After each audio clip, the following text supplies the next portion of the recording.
लोकशाही विचाराचा बुलंद आवाज, लोक परिषद न्यूज। नाशिक येथे पार पडलेल्या 16व्या राज्यस्तरीय न्यूरोसर्जन्स परिषदेत डॉक्टर मिलिंद दुनाखे यांनी अध्यक्षपदाची सूत्रे स्वीकारून मराठवाड्याचा मान उंचावला आहे। त्यांच्या या यशानिमित्त लोक परिषदेच्या माध्यमातून त्यांची खास मुलाखत घेण्यात आली। चला जाणून घेऊया त्यांच्या कार्याचा प्रवास आणि भविष्यातील दिशा। न्यूरोसर्जरी क्षेत्रात आपली वेगळी ओळख निर्माण करणारे उत्कृष्ट संघटन कौशल्य आणि नेतृत्व गुणांनी राज्यभरात ठसा उमटविणारे डॉक्टर मिलिंद दुनाखे आज आपल्या सोबत आहेत। सर्वप्रथम सर, आपले मनपूर्वक अभिनंदन। हा माझ्यासाठी आणि आपल्या मराठवाड्यासाठी बहुमान आणि गौरव समजतो। या आमच्या परिषदेमध्ये सुमारे 450 पेक्षा जास्त न्यूरोसर्जन्स सभासद आहेत आणि ही परिषद न्यूरोसर्जनचे वैयक्तिक कौशल्य वृद्धीसाठी व नॉलेज ह्याच्यासाठी इम्प्रूव्हमेंटसाठी कार्य करते। या परिषदेमध्ये माझा थोडासा हातभार आहे, पण मी या अगोदर मागील 3 वर्षापासून सचिवपदी चांगलं काम केलं आणि सर्वांच्या कौतुकास पात्र ठरल्यामुळे सर्वांनी माझी या पदासाठी बिनविरोध निवड केली। आपण यापूर्वी 2013 आणि 2014 मध्ये या परिषदेच्या पदावर प्रामुख्याने विशेष कामगिरी केली आहे। हो, त्या संदर्भात इसवी सन 2013 या साली या परिषदेचं मी आयोजन छत्रपती संभाजीनगर मध्ये केलं होतं। तो हा सुरुवातीच्या काळातला प्रयोग होता आणि आमची परिषद त्यावेळेस पूर्णपणे आकारास आलेली नव्हती। अशा नवीन ह्याच्यामध्ये आपण प्रयोग करून ती परिषद यशस्वी करणं हे खरंच एक आव्हानात्मक काम होतं। परंतु आमचे सर्व गुरुजन, आमचे सर्व शिक्षक आणि आमचे मार्गदर्शक जे आहेत, विशेषतः आमचे मुंबईचे न्यूरोसर्जन, त्यांच्या सहकार्यामुळे आम्ही ही परिषद अतिशय यशस्वी केली त्यावेळेस आणि त्या परिषदेचं यश पाहून मग ही परिषद बाकीच्या ठिकाणी प्रत्येक वर्षी घेण्यात येऊ लागली आणि आतापर्यंत 10 ते 12 ठिकाणी अनेक जिल्ह्यामध्ये हिचं आयोजन करण्यात आलेलं आहे आणि वरचेवर तिची सभासद संख्या वाढत चालली आहे। त्याचा फायदा जे नवीन न्यूरोसर्जन्स जे पास होत आहेत आणि प्रॅक्टिस मध्ये येत आहेत त्यासाठी त्यांना ते खूप उपयोगी पडत आहे।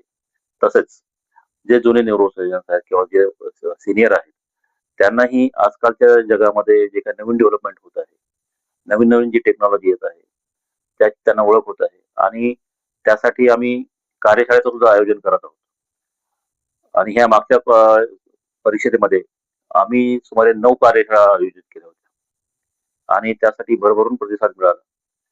त्यामुळे जे आजकाल ऑपरेशनसाठी मेंदूचे ऑपरेशन करण्यामध्ये किंवा मणक्याचे ऑपरेशन करण्यामध्ये जी आजकाल नवीन नवीन टेक्नॉलॉजी, जे नवीन तंत्रज्ञान आले, जे नवीन नवीन पद्धती आलेल्या आहेत त्याची सर्वांना ओळख झाली। सर्वांनी त्याबद्दल कसं त्याचं हाताळण्याचं एक प्रशिक्षण घेतलं आणि हे एक माझ्यासाठी मला असं वाटतं की खूप चांगली गोष्ट आहे, ज्याचा इनडायरेक्ट बेनिफिट हा रुग्णांना होतो। कारण जेवढी जास्त चांगली टेक्नॉलॉजी ही आणि तिथे येणारे हे न्यूरोसर्जन्स हे महाराष्ट्रातील पेरिफेरी मधून आलेले आहेत, अनेक जिल्ह्यातून आलेले आहेत। त्यामुळे हे जी टेक्नॉलॉजी किंवा हे तंत्रज्ञान त्यांनी इथं बघितलं आहे, आत्मसात केलं आहे, हे त्यांनी त्यांच्या जिल्ह्यात वापरलं तर तिथल्या रुग्णांसाठी त्यांना जास्त फायदा होत आहे। त्यासाठी त्यांना ह्या नवीन ऑपरेशनसाठी पुण्याला, मुंबईला किंवा तत्सम मोठ्या शहरामध्ये जायची गरज पडत नाहीये। तर हे मला एक खूप चांगलं त्यातून त्याचा हे वाटतो, आउटकम वाटतो आणि मी हे मागच्या 3 वर्षापासून एक वेगळ्या ध्येयानं काम केल्यासारखं अगदी त्यामुळे नवीन नवीन ठिकाणी आम्ही ही परिषद अतिशय यशस्वीपणे आयोजित केली आहे। जसं कोल्हापूर आहे, मी लातूरमध्ये सुद्धा मी ज्यावेळेस सचिव होतो त्यावेळेस लातूरमध्ये सुद्धा अतिशय यशस्वी आम्ही परिषद घेतली। त्यानंतर आता ही नाशिकमध्ये झालेली आहे। तर परिषदेचं आयोजन असं हे वेगवेगळ्या ठिकाणी आणि विशेषतः जिथे अप्रोच कमी आहे किंवा जिथे आपलं लक्ष जात नाहीये, वैद्यकीय सेवा जिथे चांगल्या प्रकारे होत नाही, अशा ठिकाणी आम्ही मेंदूचे आणि मणक्याचे ऑपरेशन हे अद्ययावत पद्धतीने करण्यासाठी प्रयत्न करत आहोत। सर, आज मराठवाडा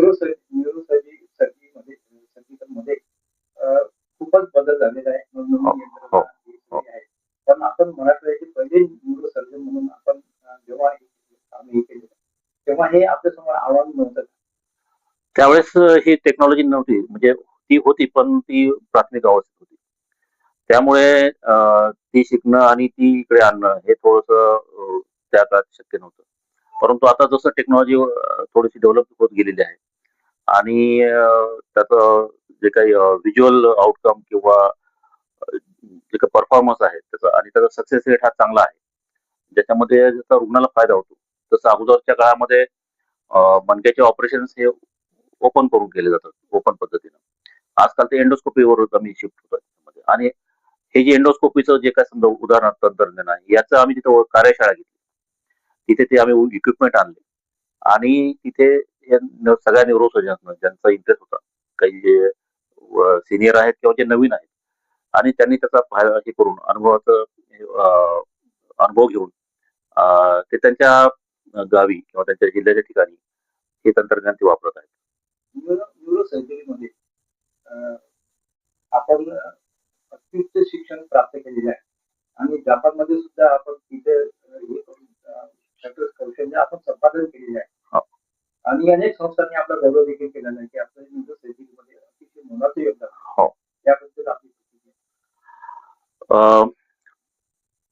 तसं पाहता गेलं तर मी ज्यावेळेस न्यूरोसर्जरीचं प्रशिक्षण घेत होतो, त्याच वेळेस मला त्या प्रशिक्षणामध्ये काही कमतरता जाणवत होती. मात्र इसवी सन 2000 साली भारतामध्ये तेवढ्या टेक्नॉलॉजी किंवा त्याचं टेक्निक्स हे उपलब्ध नव्हतं. त्यामुळे मी जपानमध्ये त्याचं प्रशिक्षण घेतलं आणि नुसतं प्रशिक्षण घेऊन हे नाही केलं तर तिथे कशा पद्धतीने पेशंट हँडल केले जातात किंवा त्यांचं ऑपरेशन कशा पद्धतीने करायचं याच्याबद्दलही थोडंसं माहिती घेतली आणि तो अनुभव घेऊन मी मोठ्या शहरामध्ये मला जाण्याची संधी होती त्यावेळेस, मुंबई, पुणे. पण तुम्ही मराठवाडा हा आपला विभाग आहे आणि विशेषतः आपल्याकडील रुग्णांना त्याचा जास्त फायदा होईल. नवीन ठिकाणी नवीन यामध्ये फायदा होण्यापेक्षा आपल्याच लोकांना त्याचा फायदा व्हावा म्हणून मी त्यावेळेस औरंगाबादला छत्रपती संभाजीनगरला हॉस्पिटल सुरू केलं आणि नेहमी पेशंट चांगला व्हावा हाच एक दृष्टिकोन मी ठेवला, जो आजही आहे. आणि पैसा हा मी कधीच महत्वाचा हा समजलो नाही. आणि त्यातून जे पेशंट चांगले झाले आणि किंवा किंवा जे मेंदूला मार लागल्यामुळे जे सिरियस होते, त्यांचा जीव वाचला, त्यांच्या कुटुंबाला त्याचा आधार झाला. तर त्या दृष्टीने मला एक ते समाधान वाटतं त्यामध्ये. आणि एकदा पेशंट जो चांगला झाला की तो आयुष्यभर त्याचं तो आपलं नाव घेतो. तर हीच आपली फीस आहे असं मी समजून बरंचदा काम करतो. आणि याच भावनेतून मला काही संस्थांनी पुरस्कार पण दिला होता, की काही गरीब पेशंट माझ्याकडे ऍडमिट होते आणि त्या पेशंटला रुग्णाला मदत करण्यासाठी त्याच्या नातेवाईकांनी वर्तमानपत्रामध्ये जाहिरात देऊन चंदा गोळा करत होते, वर्गणी गोळा करत होते. तर जेवढी काही वर्गणी गोळा झाली मी तेवढ्यातच त्या पेशंटचं ऑपरेशन सगळं ट्रीटमेंट करून दिलं. याचा त्या संस्थेच्या कार्यकर्त्यांना फार हे वाटलं, कौतुक वाटलं आणि त्यामुळे त्यांनी माझा जिल्हास्तरीय तो पुरस्कार पण दिला. प्लस त्यांनी माझा राज्यस्तरीय सुद्धा मला पुरस्कार देऊन माझा सन्मान केला. डॉक्टरांना देवाचं स्वरूप दिलं जातं किंवा डॉक्टर हे देव आहे असं मानलं जातं समाजामध्ये. आपलं कार्य हे त्या देव स्वरूपाला शोभेत असत नाही का? मी तसं नाही म्हणू शकणार, पण देवाच्या जी काही इच्छा होती ती माझ्या हातातून पूर्ण झाली असं मी म्हणेन. मी त्याच्या जागी नाही जाऊन बसू शकणार, परंतु जे काही रुग्णांचं जे काही बरं झालं असेल किंवा जे काही फायदा झाला असेल तो देवाच्या इच्छेमुळे केवळ माझ्या हातातून झाला असंच मी म्हणेन. मराठवाड्यासाठी आपलं फार मोठं योगदान आहे सर. परंतु जसं मेंदूची आणि मणक्याचे रुग्णांमध्ये दिवसेंदिवस वाढ होत चालली, तर लोकांना सर आपण काय सल्ला द्यायचा, त्याचं कारण काय? तर मी आमचे पेशंट बहुतेक तर अपघातात येत असतात. त्याच्यामुळे तुम्ही अपघात टाळण्यासाठी वाहतुकीचे नियम पाळावेत, हेल्मेटचा वापर करा. तर ते ज्यावेळेस तुम्ही दुचाकीवरून जात आहात, तुम्हाला त्रास जरी झाला हेल्मेटचा, तरीही ते कंपल्सरी वापरावं असं माझं एक आवाहन आहे. आणि बाकीचे जे काही आजार आहेत तर ते जसं हृदयविकार वाढलेत, तसेच ते मेंदूविकारावर पण वाढलेत. त्याच्यामध्ये मेंदूचं पॅरालिसिस किंवा मेंदूचा रक्तस्राव होणं, हे पण आजार आहेत. तर त्याचा आपल्या जीवनशैलीशी संबंधित आहे. त्याच्यामुळं रोजचा व्यायाम, आहार चांगला आणि जंक फूड घेऊ नये. आणि काही 40शी नंतर अ, अ, आहारावर कंट्रोल करणं, आणि अ, ताण कमी करणं, पुरेशी झोप घेणं, हे काही पथ्य सर्वांनी आत्मसात करावेत, जेणेकरून त्यांना मेंदूचेही आजार हे कमी होतील असं वाटतं. तर आजकाल मधुमेहाचं डायबिटीजचं प्रमाण फार मोठं वाढलेलं आहे. आणि या डायबिटीजमुळे मेंदूवर आणि हार्टवर सुद्धा चांगला म्हणजे परिणाम होतो. परिणाम होतो. या संदर्भात आपण काय उपदेश कराल? आजकाल टाइप 2 डायबिटीस खूप जास्त प्रमाण भारतीयामध्ये वाढलेलं आहे.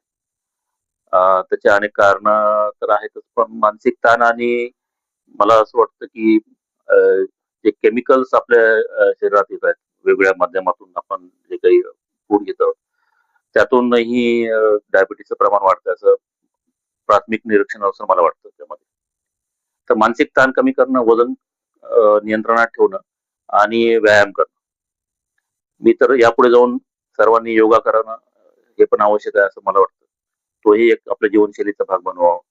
जेणेकरून हे असे जे आजार आहेत, मधुमेह आहे, रक्तदाब आहे आणि त्यातून उद्भवणारे पॅरालिसिस किंवा हार्ट अटॅक, हे जे पुढचे आजार आहेत हे टाळता येतील असं मला वाटतं. तर महाराष्ट्र, गोवा प्रदेशातील सुमारे 400-500 450 डॉक्टरांचे न्यूरोसर्जन डॉक्टरांचे आपण अध्यक्ष झालेला आहे. महाराष्ट्राचे अध्यक्ष आपण झालेला आहे. आणि समाजातून आपलं खूप अभिनंदन होत आहे. समाजाला खूप छान वाटतंय की मराठवाड्यात ज्या ग्रामीण भागातून आलेल्या रुग्णांची सेवा डॉक्टरांनी केली, त्यांचं मोठं योगदान आहे. आपल्याला या संदर्भात काय वाटतं? मला तर त्या रुग्णांचा आशीर्वाद आहे असंच वाटतं. त्यांच्या आशीर्वादामुळेच मला हे पद मिळालं असेल किंवा जो काही माझा गौरव केला आहे, तो त्यांच्यामुळेच झालेला आहे. बस. थँक्यू. या. एक मिनिट.